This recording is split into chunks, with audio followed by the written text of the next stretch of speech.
Hello friends, आज 2 दिसंबर 2025 और आज से हम एक लेक्चर्स की सीरीज शुरू कर रहे हैं, नो योर इनकम टैक्स। हम इसमें आपको इनकम टैक्स के रेट्स और आपकी कितनी टैक्स लायबिलिटी बनेगी ये हम डिस्कस इस सीरीज में करेंगे। आज इस सीरीज में हम बता रहे हैं आपको कि इनकम टैक्स के रेट्स क्या हैं।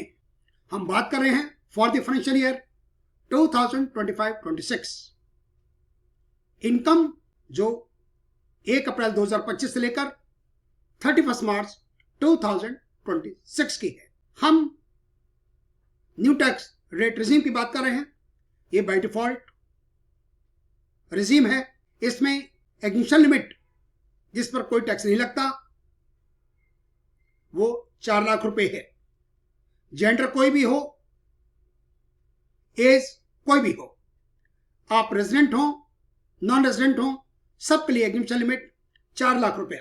4 लाख से 8 लाख 5% की स्लैब, 8 लाख से 12 लाख 10%, 12 लाख से 16 लाख 15% की स्लैब है और 16 लाख से 20 लाख की स्लैब 20%। हर 4 लाख के बाद स्लैब बदलती है। 20 लाख से 24 लाख 25%। और यदि आपकी टैक्सेबल इनकम 24 लाख से ऊपर है तो जो भी ओवर एंड अबव 24 लाख होगी उस पर आपको टैक्स देना होगा 30%। यदि आपकी इनकम 50 लाख से ऊपर होती है और 1 करोड़ तक है तो जो टैक्स निकलेगा उस पर 10% सरचार्ज भी लगेगा। यदि आपकी इनकम 1 करोड़ से 2 करोड़ के बीच है तो सरचार्ज लगेगा 15%। और यदि इनकम 2 करोड़ से ऊपर है तो सरचार्ज का रेट है 25%। हेल्थ एंड एजुकेशन सेस, जो आपका टैक्स निकलेगा और जो सरचार्ज निकलेगा उन दोनों को मिलाकर उस पर निकलता है हेल्थ एंड एजुकेशन सेस। यदि आपकी इनकम 12 लाख तक होती है तो टैक्स लायबिलिटी आपकी निल आएगी। स्टैंडर्ड एक्शंस सैलरी पर या पेंशन भी ऐसी सैलरी हेड के अंदर आती है। वो अमाउंट है 75,000। फैमिली पेंशन पर स्टैंडर्ड एक्शंस 25,000 और 1/3 विच एवर इज लेस। तो इसका मतलब जो पेंशनर्स हैं, जो सैलरी इंडिविजुअल्स हैं, उनके लिए इनकम हो जाती है 12,75,000, क्योंकि 75,000 उनको मिल जाएगी सैलरी हेड के अंदर स्टैंडर्ड डिडक्शंस। ये रेट्स प्रोपोर्शनेट नहीं है। स्लैब रेट्स के हिसाब से इनकम टैक्स की लायबिलिटी कैलकुलेट की जाती है।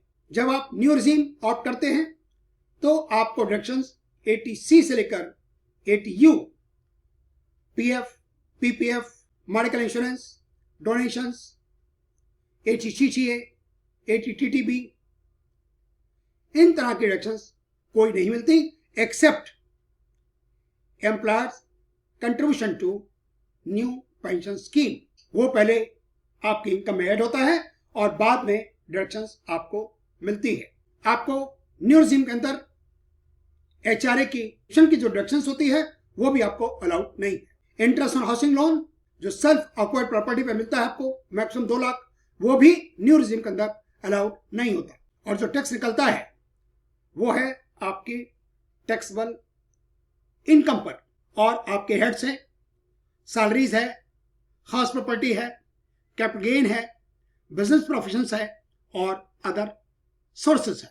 जो आपका सेविंग बैंक का इंटरेस्ट है, जो आपका डिविडेंड आता है, जो FDR का इंटरेस्ट है, जो पोस्ट ऑफिस की आपकी MIS है, ये सब कुछ टैक्सेबल है। सीनियर सिटीजन स्कीम पर जो आपको इंटरेस्ट मिलता है वो भी टैक्सेबल है। Thank you very much for watching my video.